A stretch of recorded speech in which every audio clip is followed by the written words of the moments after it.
Ребята, всем привет! А сегодня у нас с вами в очередной раз рубрика «Посмотри на тонком», где я для вас смотрю какую-то личность, событие или явление, которую вы задаете в комментариях.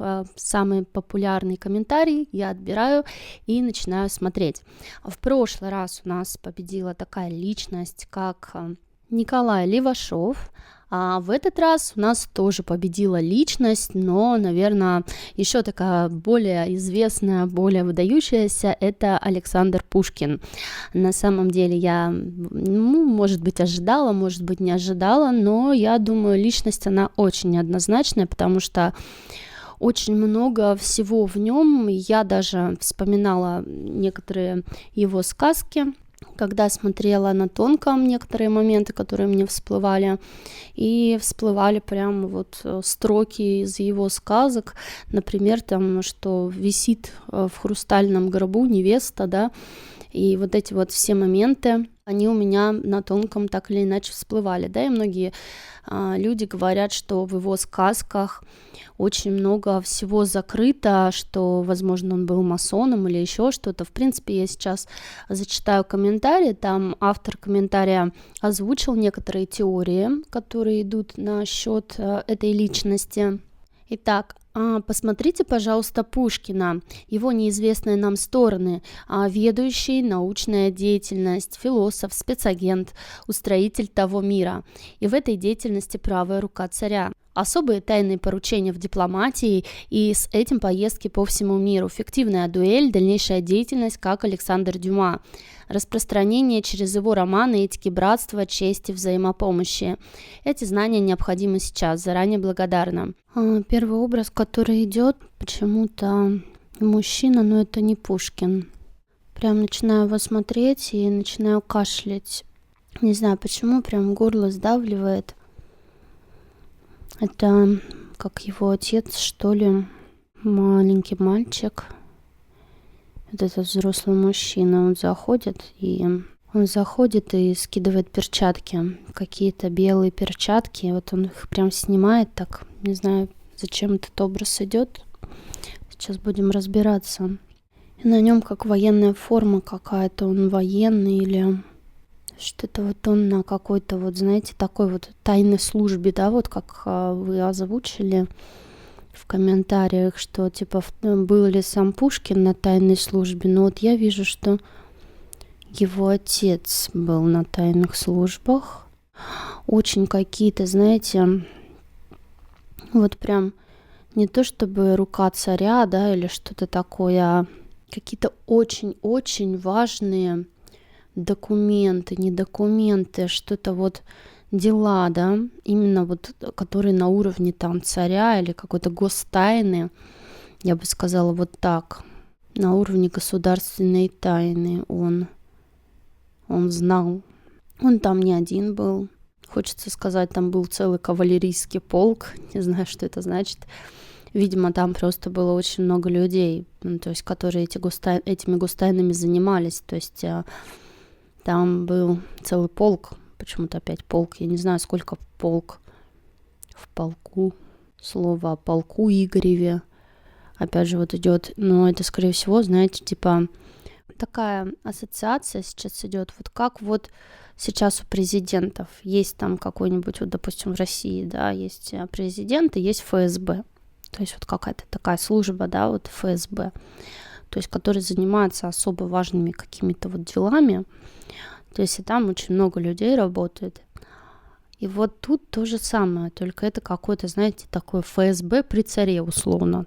Есть вот этот вот царь, и вот этот вот отец Пушкина состоял в какой-то такой, ну да, там и поездки по всему миру. Вот у него я реально вижу, что он как будто вот агентура, вот какая-то именно спецслужба, какой-то вот именно как ФСБ, спецагенты, да, то есть это вот какие-то люди, которые занимаются особыми государственными делами, вот какой-то вот такой вот очень-очень засекреченными.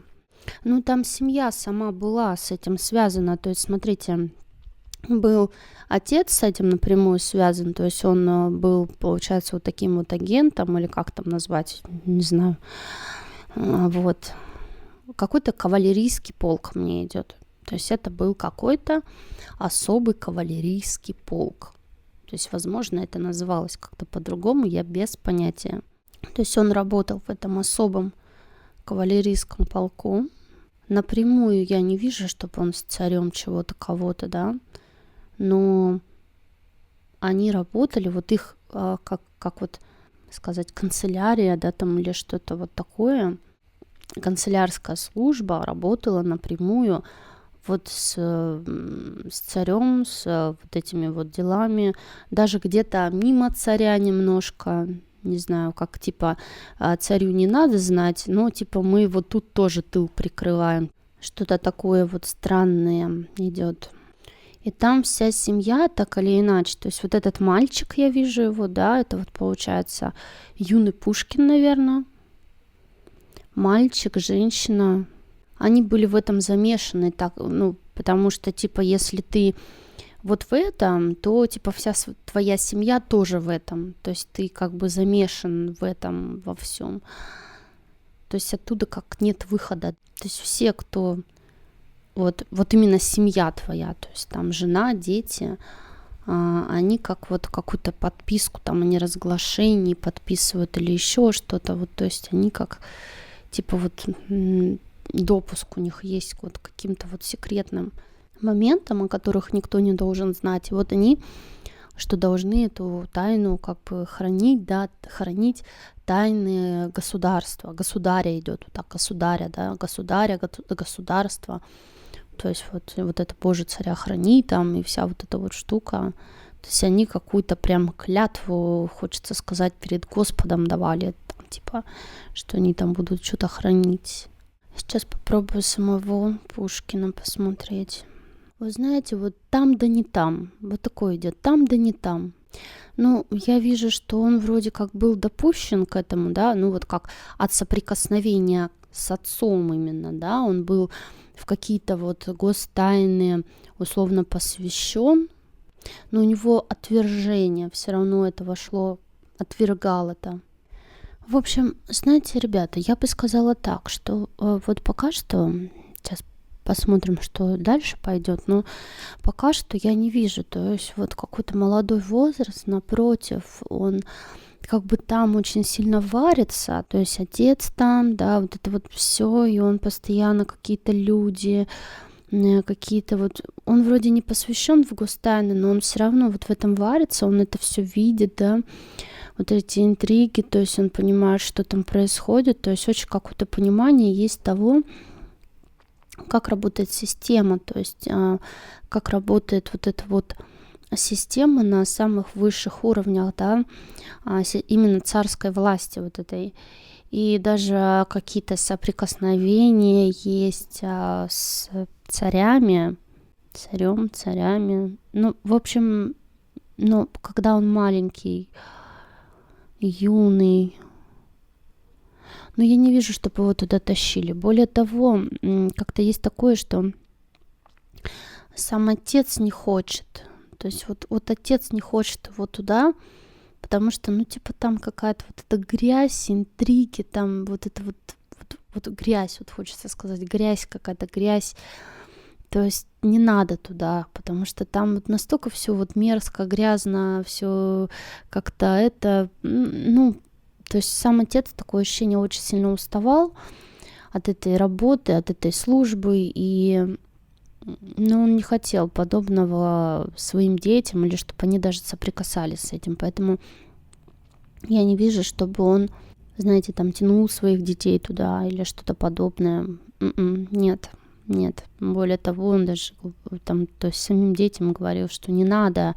Еще и даже как-то, может быть, не то чтобы рассказывал, но как-то вот высказывал, наверное, с матерью в разговорах, что вот это вот так-то, не так-то, вот это вот сяк-то, не сяк-то. Ну, как-то не прям не выдавая гостайны, но немножко вот сетуя на какие-то вот ситуации, что вот мешает, да, или что вот как-то вот складывалось впечатление у у ребенка, у юноши, что эта система полностью неэффективна, то есть она какая-то гнилая, она какая-то вот кривая, неприятная, отвратительная. И вот тут.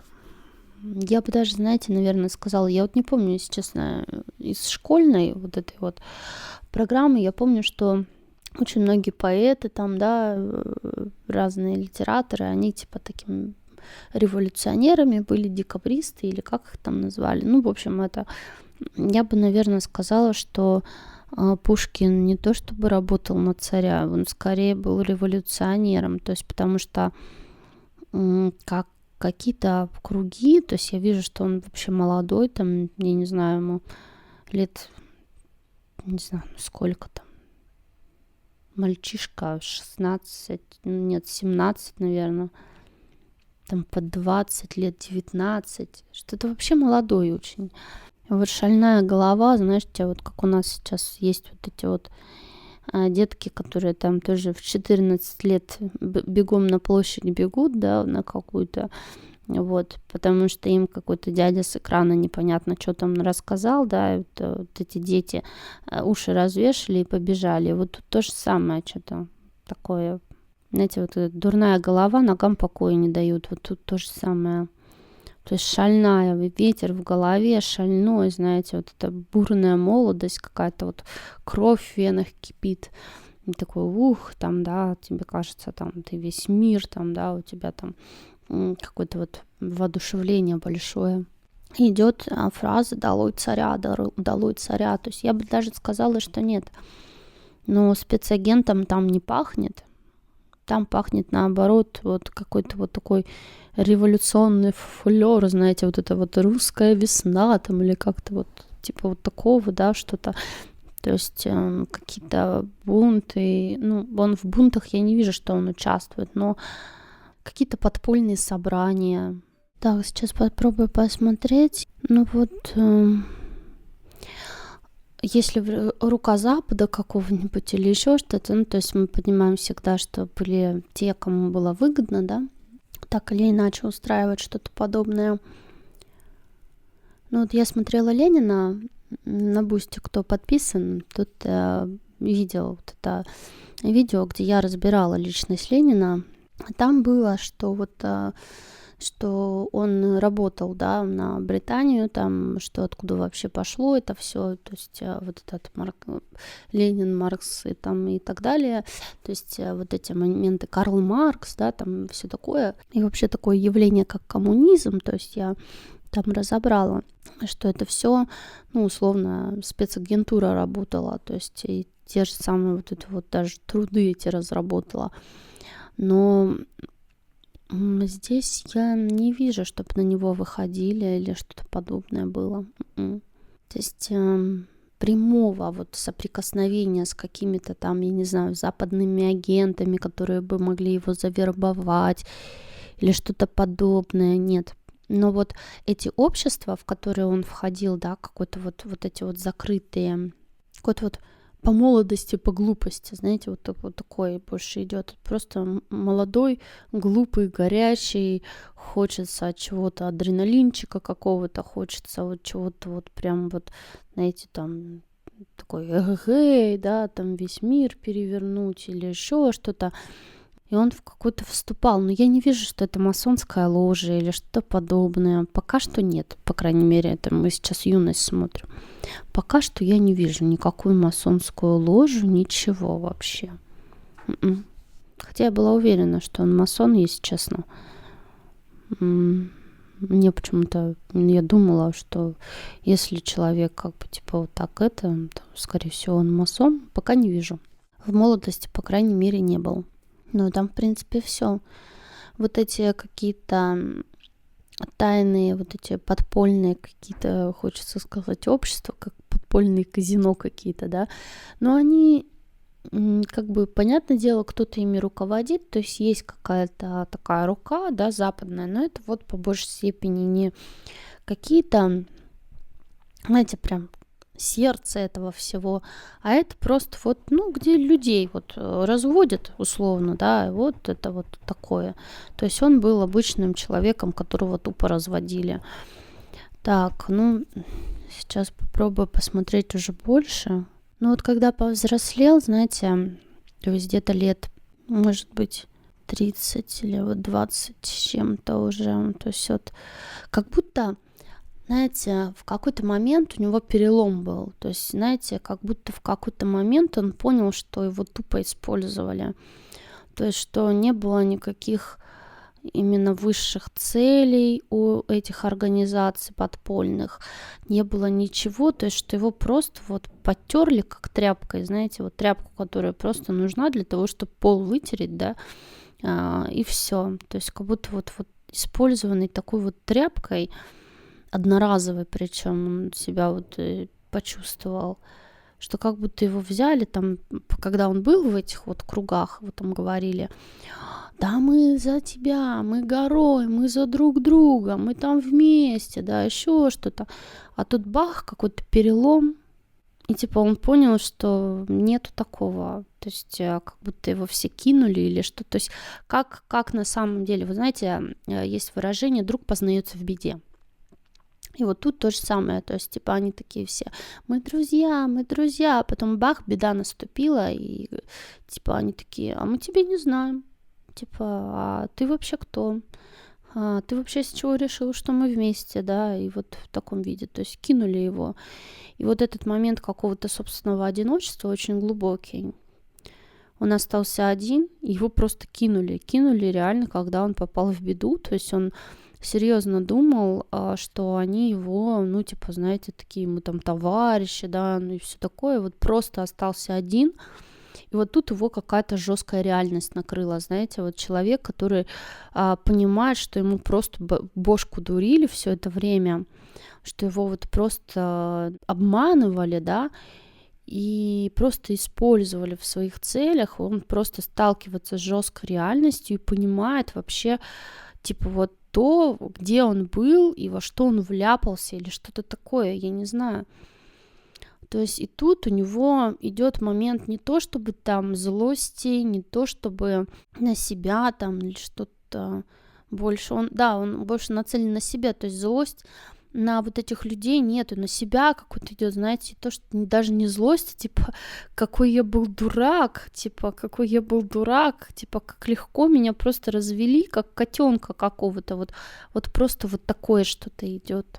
Но опять же, я не вижу здесь никаких масонских влияний, ничего, знаете, вот почему-то пока что, это, наверное, вот 20, наверное, с чем-то, ему уже, знаете, под 25 почему-то такой возраст идет. Как-то вот, ну, как-то вот уже более-менее что-то кого-то в голове. Вот такое ощущение, знаете, что как будто люди раньше как-то быстрее взрослели, что ли. Потому что вот мне достаточно сложно определить возраст, потому что, типа, ум как-то по-другому был. Типа, ум раньше взрослел, чем сейчас. Типа, раньше люди как-то раньше взрослели. Раньше разум взрослел. То есть, типа, знаете, вот я вот сейчас смотрю его, и либо это человек такой реально был он, либо... Ну, знаете, что я могу сказать вам? Вот, кстати, на минуточку. Считывая сейчас его, у меня есть такой четкий немножко момент дежавю, вот что... Это очень сильно как-то вот похоже на меня, и не то, что я типа там равно Пушкин или что-нибудь такое, там кто там писал, я не знаю, комментарий про Левашова, что да вы там себя сравниваете с Левашовым. Во-первых, я эту рубрику веду по вашим же запросам. Типа вы попросили посмотреть, я смотрю, ко мне какая претензия, я не понимаю. Вообще глупости какие-то люди пишут.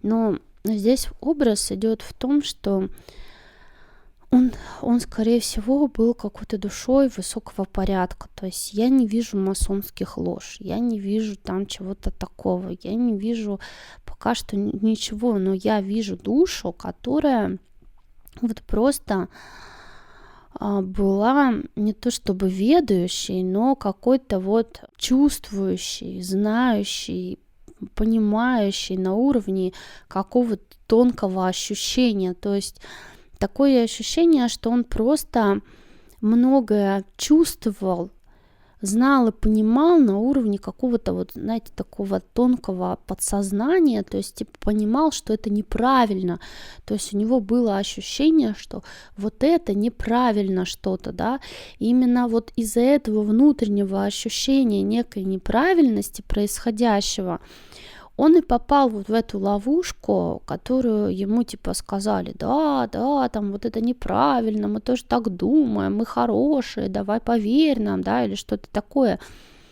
То есть и он тогда подумал, что вот это неправильное, я нашел правильное. Но вот именно вот это соприкосновение с реальностью дало ему понимание, что правильного-то здесь и никто и не видит. И даже, знаете, он такое ощущение проникся как-то. То есть, увидев две системы, условно, да, систему, которая хочет разрушить, и систему, которая хочет, типа, держать, да, как самодержавие, вот условно, держать и там людей как-то и все.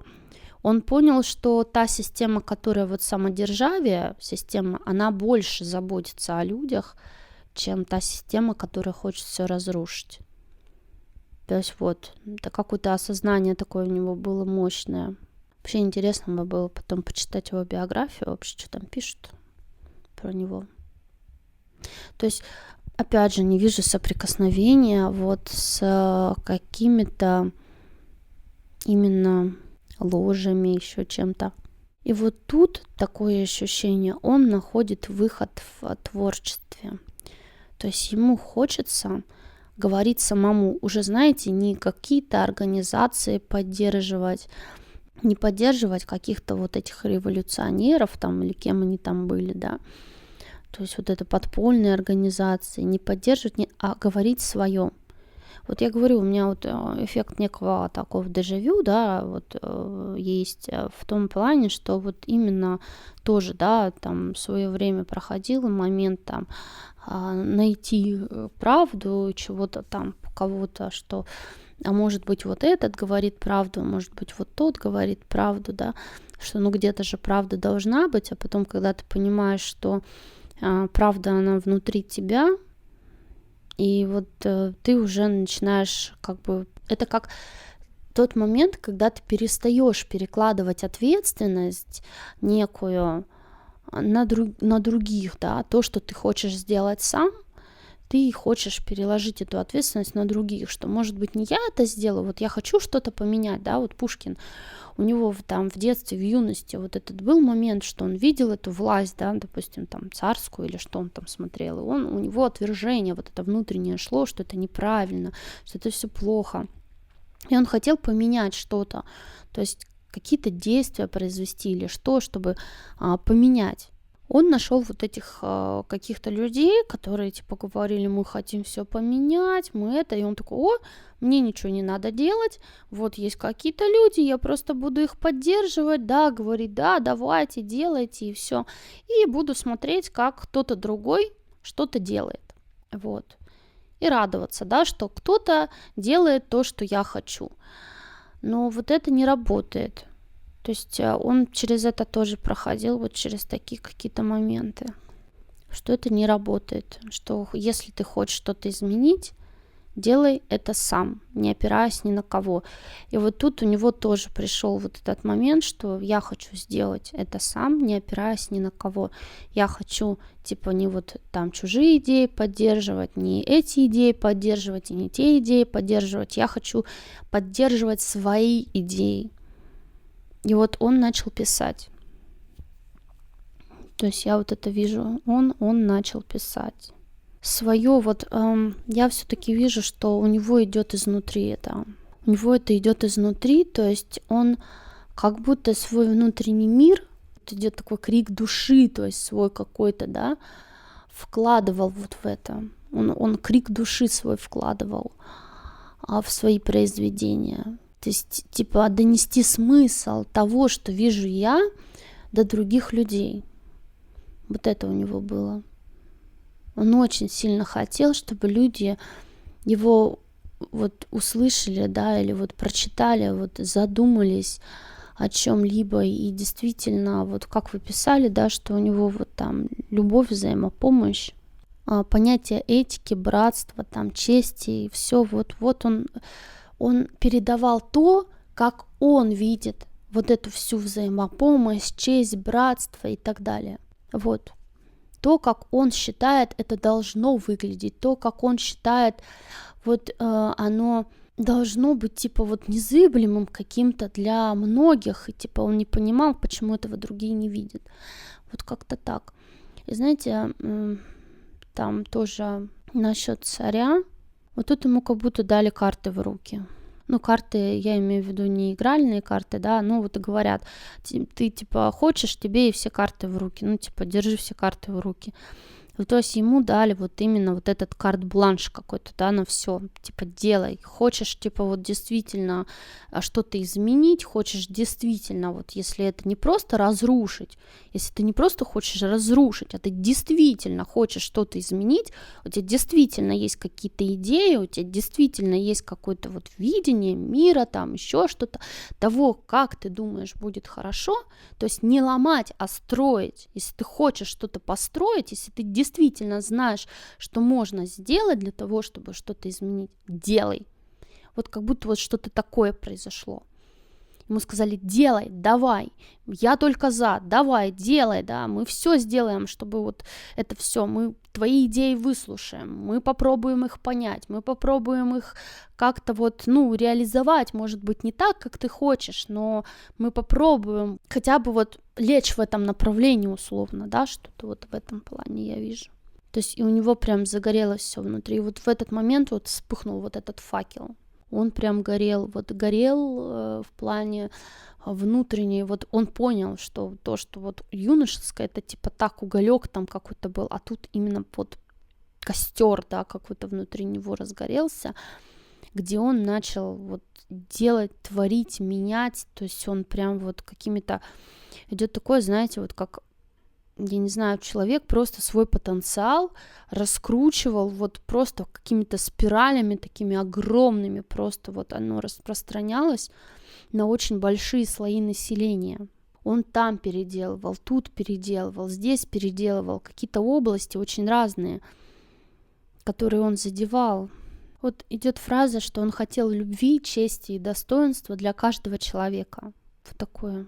Ну, даже у него вот есть какое-то такое, что он вот в каждом человеке видел личность. Он не был идеальным, вот идеальным он не был. У него были и замашки какие-то, да, вот условно там своего рода, ну вот как он там, не знаю, он дворянином же был, и вот какие-то дворянские вот такие замашки у него были. Но тем не менее, может быть, благодаря его няне вот этой, да, которая на него большую, как говорят, прям очень-очень большую лепту какую-то внесла в его воспитание, видение мира, там, скажем так. Может, благодаря ей. Ну, то есть, все равно было, конечно, такое, что к крестьянам он как-то вот немножко относился, типа, ну, такого себе. Но даже в них он условно видел, что это, ну, какой-то живой человек, да, не тумбочка там, условно. Хоть и какое-то вот низшее, да, сословие, как вот все, но это все-таки вот тоже, как вот, я не знаю, там, мы относимся к котятам, к собакам, там, вот, как бы это ни звучало, я не знаю сейчас, да, они же тоже живые, то есть кошка, собака, она же тоже живая, она же тоже чувствует боль, радость, там, еще что-то, типа, ну, нельзя так, типа, вот, относиться вот к ним до такого вот плана, но все равно вот это вот у него, наверное, какая-то часть вот этого некого вложенного в голову, она все равно была. Не то чтобы он прям как вот к животине какой-то относился, но явная вот типа вот поставь рядом с ним крестьянина и его, он бы крестьянина на равных не принял. Там все равно какое-то вот принижение такое было.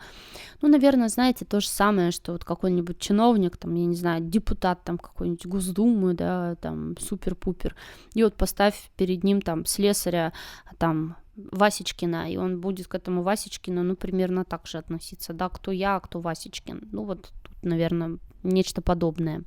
Так, ну давайте уже, наверное, я не вижу тут реально никаких масонских лож, ничего подобного не вижу. То есть он был очень-очень ярким человеком, а вот эти произведения или что-то, даже то, что у него вошло условно в его сказки, что-то, вот, кстати, давайте посмотрим, потому что я начала про сказки говорить, про эти, что что-то туда вошло, и вот начался кашель, то есть что-то там может быть не так. И знаете, вот даже идет такое, что, ну, он что-то переписывал, то есть, по крайней мере, вот эту царевну, да, которая была в гробу хрустальном. Ну нет, это, знаете, какая-то сказка на новый лад. И он как будто вдохновился чьей-то идеей и переписал ее. Это, знаете, как вот условно Стефани Майер написала «Сумерки», а потом все, я не знаю, там, все авторы мира начали клепать просто как под копирку книжки о вампирах. Вот это что-то типа того. То есть изначально он вдохновился чьей-то идеей. Хотел переиначить и типа вот, чтобы людям зашло как-то вот передать. А вот здесь, знаете, кто-то его на это надоумил. А вот здесь есть какое-то соприкосновение с тайными ложами, я вам скажу. Вот, наверное, я поэтому кашлять и начала, меня начали сбивать. Знаете, какой-то человек, причем он сам там не участвует. Я не вижу. Но есть какие-то сборища, скажем так, какие-то вот балы или что-то, да, вот, ну, даже нет, сборища небольшие такие, какие-то как закрытые вечеринки, но я не вижу, чтобы эти закрытые вечеринки, это прям масонские какие-то были, нет. Типа это закрытые вечеринки, которые проводят вот какие-то такие вот именно темные вот эта вот энергия, вонючая, да, вот это масоны вот эти или еще что-то, и они туда заманивают, то есть на такие вечеринки приглашают людей, которые какие-то вот знаменитые, богатые, какие-то вот там дворяне, да, типа вот с таких сословий. И знаете, я про такие вечеринки, они сейчас идут, проходят, то есть это они уже, видимо, из поколения в поколение используют уже сколько времени. Я сейчас о них как раз-таки вот про МК Ультра, про вот это вот рассказываю в Телеграме. Как раз вот эту вот тему про таких вечеринки условные в Телеграме и рассказываю, как они обрабатывают сознание людям, как они вот в этим ложе прям загребают, да, людей, как они их туда вербуют, то есть вот это все. А тут я вижу, что он на такой вечеринке какой-то. То есть это, как, знаете, закрытая какая-то дворянская вечеринка, то есть это не бал короля там, да, или царя, как там, не что-то похожее, нет. Это какая-то закрытая частная вечеринка, то есть кто-то эту вечеринку проводит, какой-то человек, и он как раз-таки связан с вот этими масонскими ложами, причем его гости многие, они тоже там состоят, и они достаточно такие очень состоятельные, влиятельные какие-то дворяне, но я не вижу, чтобы они особо, ну да, они как-то манипулируют, знаете, такое ощущение, на тот момент манипулируют, пытаются царем манипулировать, еще что-то, то есть они как скрытое управление, знаете, такое на уровне, опять же, вот этого МК Ультра условного. Типа в ложку такого дегтя в бочку меда влить. И там в итоге мед испортится полностью. Была прям сеть там вот этих подпольных организаций. И они работали как раз-таки на какие-то вот западные, да, структуры. То есть, опять же, Британия, немцы. Все, прям опять кашель пошел. В общем, я не хочу туда лезть, потому что в прошлый раз про Левашова смотрела, там опять же магия какая-то была, и потом ребята говорили, что им не очень, потому что я там считывала, поэтому не полезу туда. Если вам интересно вообще про вот это вот все, в Телеграм заходите, подписывайтесь, там подкастов целая куча, и как раз-таки вот и про ордены эти, и про многое другое.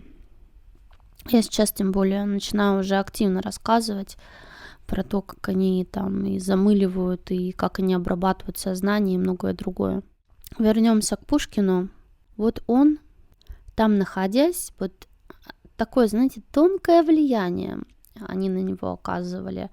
То есть, знаете, вот просто разговоры, просто какие-то это, вот там Александр Сергеевич, посмотрите, а вот какое там интересное, значит, про там какое немецкое или какое-то там произведение новое, а вот это все мода, а вот посмотрите, а что бы нам, допустим, вот это что-нибудь в русскую литературу не вогнать, а вот такая-то идея, а посмотрите, вот здесь то-то, да, то есть, знаете, такой, типа, подкидывали ему идейки, и прям вот что-то как-то они делали это, видимо, используя вот это МК Ультра или что, чтобы эта идея прижилась, потому что они вот прям ее, знаете, скармливали условно, прям вот ему на подкорку записывали, вот прям вот программировали его мозг, хочется сказать, заражая вот этой идеей какой-то или заражая какой-то вот штукой, программой, чтобы он вот что-то, что им нужно, тоже сделал. Знаете, и вот отсюда, наверное, идет вот это, что какие-то непонятные идеи в сказках, типа вот масонские продвигаются, а в целом я больше не вижу их влияния на него. То есть, знаете, вот, наверное, уже под конец жизни вот они что-то начали его обрабатывать. Вот такое ощущение, что реально вот кто-то прям вот, знаете, такой алые какие-то такие глаза и очень-очень такой прям вот, ой, очень злой такой, нутро какой-то целью себе поставил, вот его заполучить, забрать, да, вот что-то такое. Прямо активное окучивание какое-то было его, активно окучивали.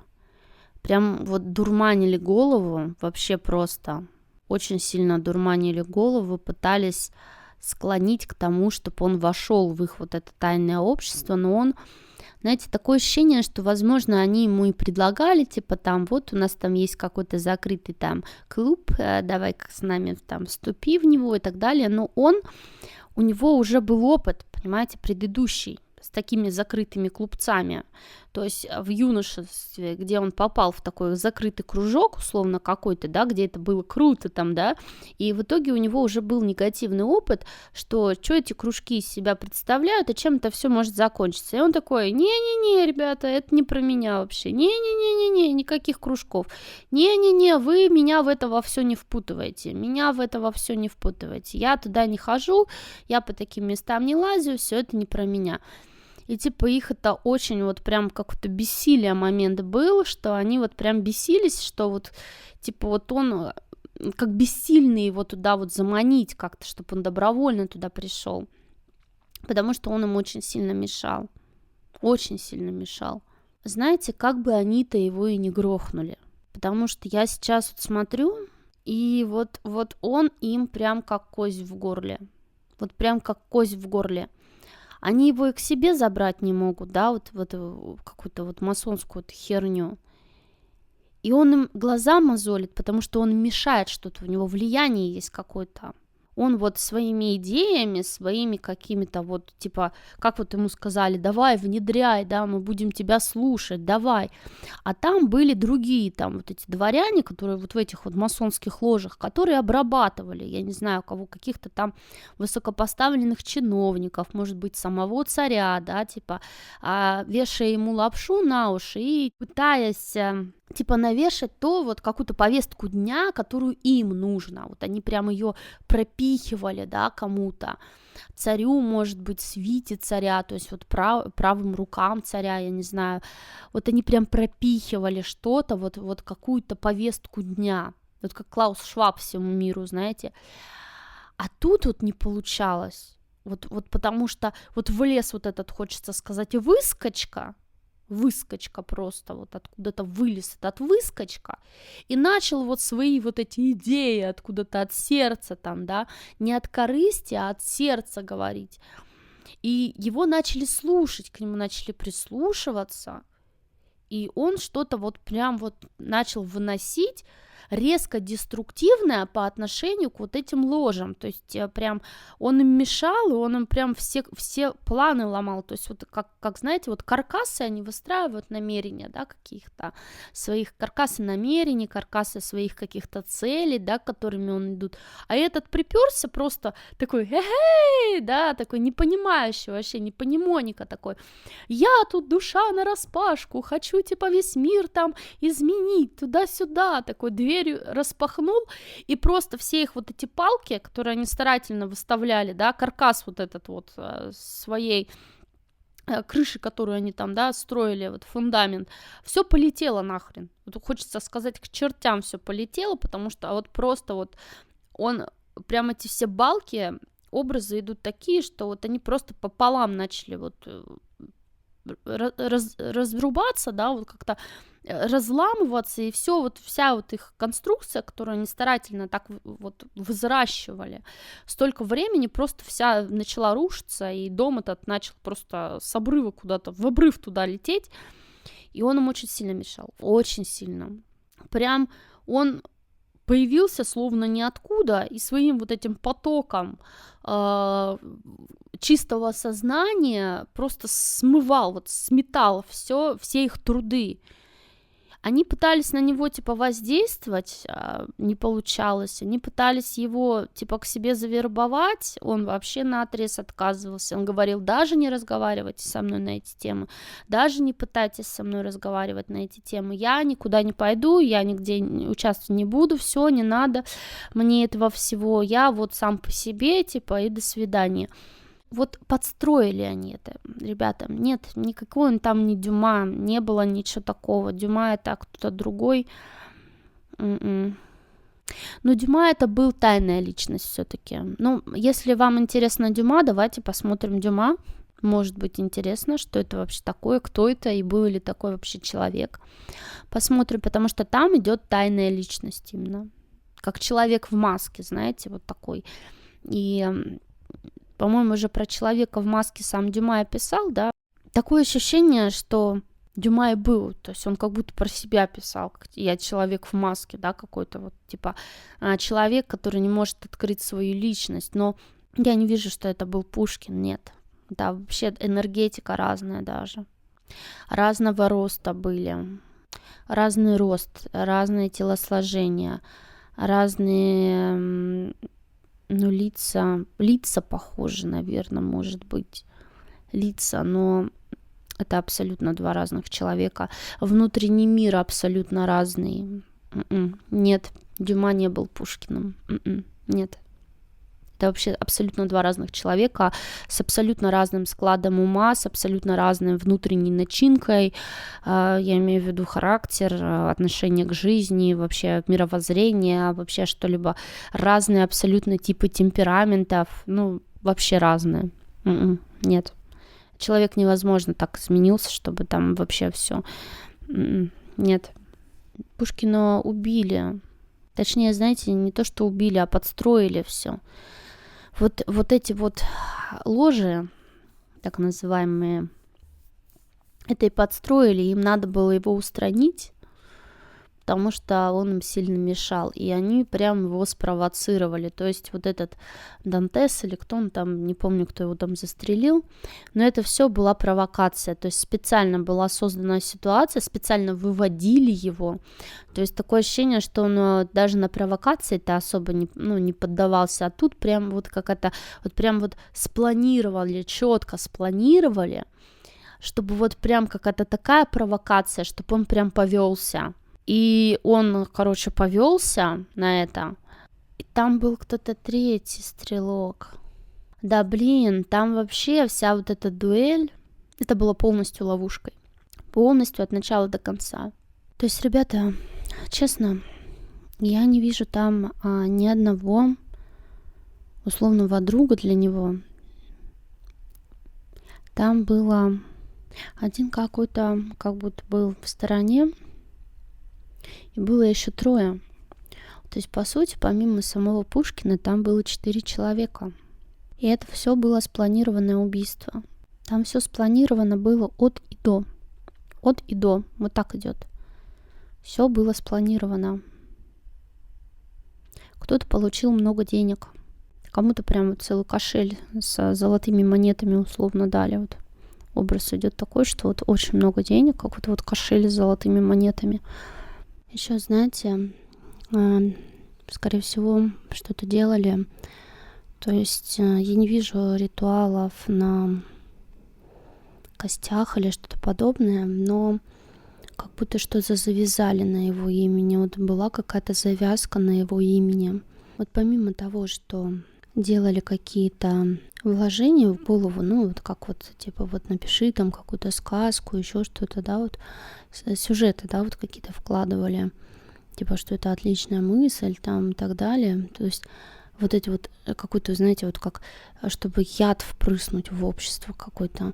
Тут еще помимо этого что-то вот как узел какой-то на его имени завязали в конце. Как какой-то узел. Сложно сказать, что это за узел. Ну вот такие как временные линии это или что-то. Много-много-много нитей. Огромное количество нитей завязывают в тугой узел. И все. И они все в одну сливаются. Все, то есть после этого, типа, уже их немного, уже одна. Не знаю, что это значит. Вот идет фраза «одной тропой идут». Одной тропой идут. Это все шли туда, все пошли к нему. И вот знаете, там образ идет белые нити. Вот они идут, да, тянутся много-много белых нитей. То есть это как временные линии. Они вот в этот узел, ну, то есть они вот были белые, потом они начинают вот сужаться, да, все вместе как бы вот типа как-то не то что объединяться, вот сужаются к одной точке, постепенно становятся черными, вот уходят в этот узел, а потом после узла там единый канат, то есть все идут одной тропой. То есть вот такое вот. Почему так? Пришло в голову Руслана Людмила, и типа все идут одной тропой, все идут одной тропой. Вот как мир идет, мир катится в бездну, или все идет в бездну, все идут одной тропой, ровным шагом, строем, куда-то вниз идут в темноту. Я не знаю, но он сам-то был светлым хоть. Он был светлым, но я вот чувствую, вот знаете, вот сам человек был светлым, то есть это светлая душа вот такого высокого достаточно порядка, поэт, да, какой-то вот, который меняет мир, такой революционер, весь такой вау, а потом он умирает, они на его честном имени, вот хочется вот так сказать, на его честном имени что-то делают. То есть вот там нету ритуалов, я не вижу ритуалов ни на костях, ни на могиле условно, ничего, но они что-то делают на его честном имени, вот так. То есть, возможно, что-то ему приписывают, возможно, ну вот типа, знаете, вот люди очень сильно, допустим, там от режиссера, там такого-то фильма, да, вот и все такие бегут, ой, что же там этот режиссер сделал классного. То есть они знают, что это какой-то супер творческий, супер крутой там человек, который снимает супер крутые фильмы, да, супер там у него все. И вот они только на его одно имя идут и вот смотрят вот что-то, что он типа создал. И тут вот что-то подобное, то есть на его честном имени делают, то есть что-то, знаете, такое ощущение, вот что какие-то его сказки переписаны. Вот прям вот переписаны. Знаете, кто-то переписал его сказки. Вот у него был другой сюжет. Вот оригинал, да, сюжета был немного, ну не немного даже, он был другой. А тут просто кто-то взял, вот я прям вижу, вот перо черкает, да, вот черкают и переписывают прям куски текста. Вот так вот. Переписывают куски текста, большие. Прям вот четверостишья вырезают, вместо них другое пишут, другие четверостишья.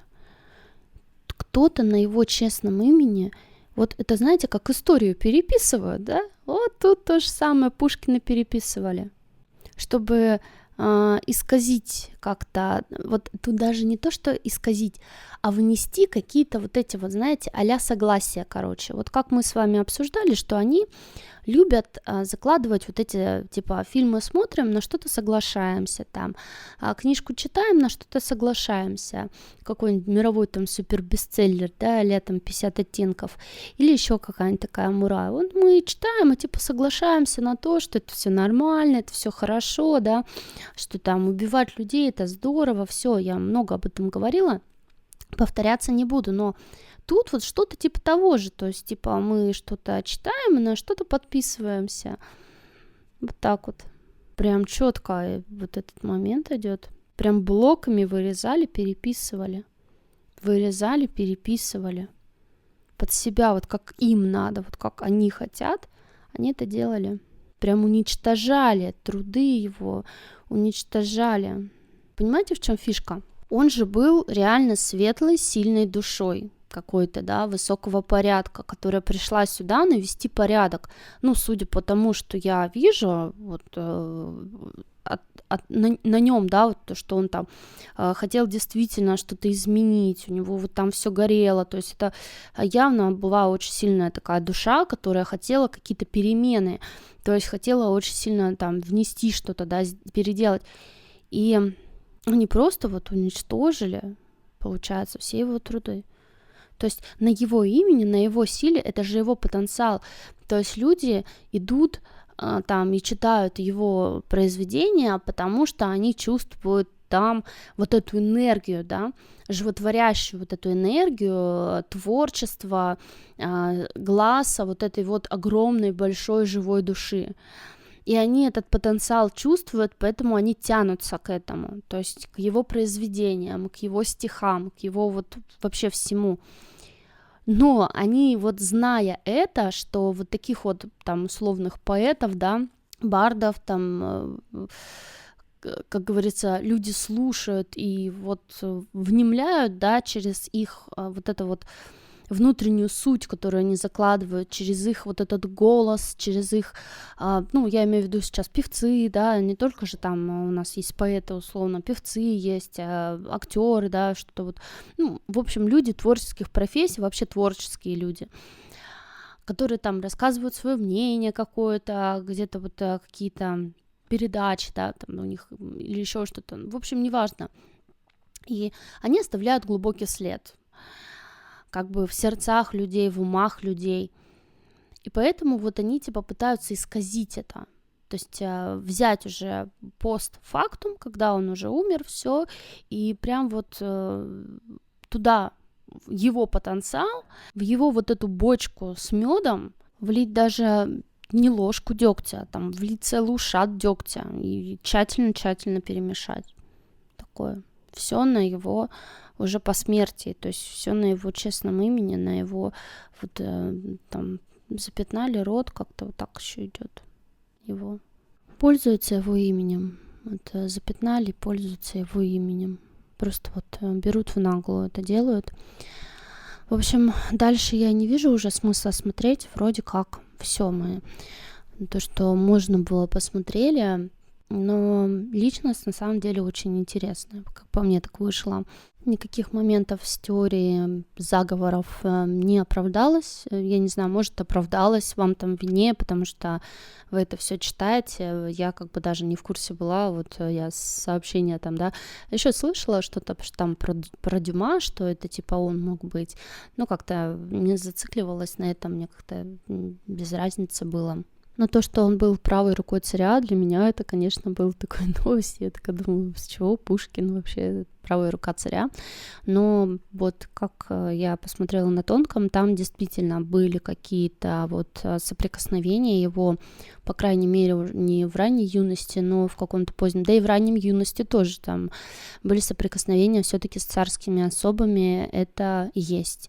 Насчет него, я думаю, все. Также посмотрите, есть очень много интересных других видео в этой рубрике. Мы уже рассмотрели Николая Левашова, как я уже сказала, а также личность Дэвида Айка, что тоже достаточно очень интересно.